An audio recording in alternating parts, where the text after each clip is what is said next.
지식은 힘이다. 이 말은 흔히 프란시스 베이컨에게서 유래한 것으로 알려져 있으며 우리의 교육, 진보, 지적 탐구에 대한 이해를 형성해왔다. 우리는 어릴 때부터 지식이 무지를 극복하고 자유를 가져오며 인간을 발전시킨다고 배운다. 과학, 윤리적 사고, 기술 혁신의 기초는 모두 지식에 달려있다. 그러나 여기서 역설이 등장한다. 만약 지식이 본질적으로 해방을 의미한다면 왜 역사는 지식이 교조주의, 억압, 심지어 정신의 감옥이 된 사례를 보여주는가? 왜 어떤 지식인은 그토록 배웠음에도 불구하고 가장 경직되고 편협한 사고방식에 사로잡혀 있는가?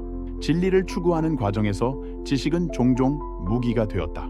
성경의 바리새인들을 예로 들어보자.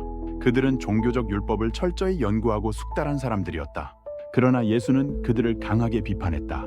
화 있을진저 외식하는 서기관들과 바리새인들이여, 너희가 천국 문을 사람들 앞에서 닫고 너희도 들어가지 않고 들어가려 하는 자들도 못 들어가게 하는도다.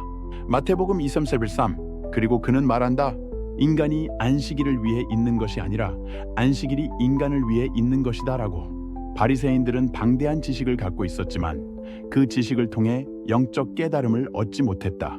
오히려 그들은 율법을 이용해 사람들을 정죄하고 배제했다.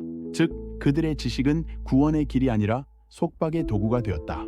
철학자 미셸 푸코도 그의 저서 감시와 처벌에서 지식과 권력의 관계를 설명하며 권력과 지식은 서로를 내포한다. 권력 관계가 존재하는 곳에는 항상 그것에 상응하는 지식의 체계가 존재한다 라고 말했다. 즉 지식은 단순히 해방을 가져오는 것이 아니라 때로는 인간을 구조화하고 분류하며 통제하는 역할을 하기도 한다.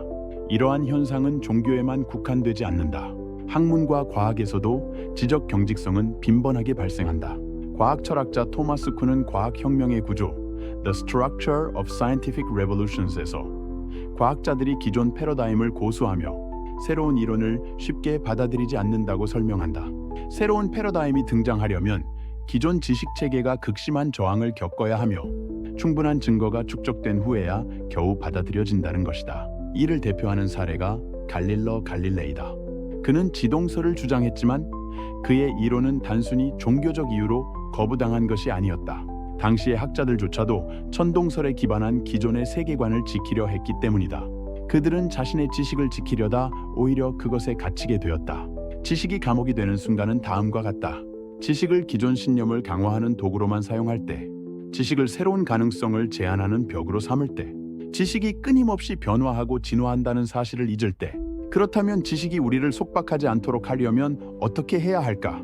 빅터 프랭클은 그의 책 죽음의 수용소에서 삶의 이유를 가진 사람은 어떤 어려움도 견딜 수 있다라고 말했다. 즉, 지식은 단순한 정보 축적이 아니라 더 높은 인생의 목적을 위해 사용될 때 가치가 있다. 그렇지 않으면 지식은 합리화 수단이 되어 오히려 인간을 외부 세계로부터 스스로 소외시키는 작용을 하게 된다. 고대 철학자 소크라테스는 나는 내가 아무것도 모른다는 것을 안다 라고 말했다. 이것은 무지가 아니라 지적 겸손을 의미한다. 어떤 특정 지식을 절대적이라고 믿는 순간 우리는 더 이상 성장하지 못한다. 진정한 지혜는 단순한 지식이 아니라 끊임없는 질문, 의심, 열린 사고를 통해 얻어진 통찰력이다. 덴마크 철학자 스웨렌 키르케고르는 진실을 알고도 행동하지 않는 것은 가장 비겁한 일이다라고 말했다.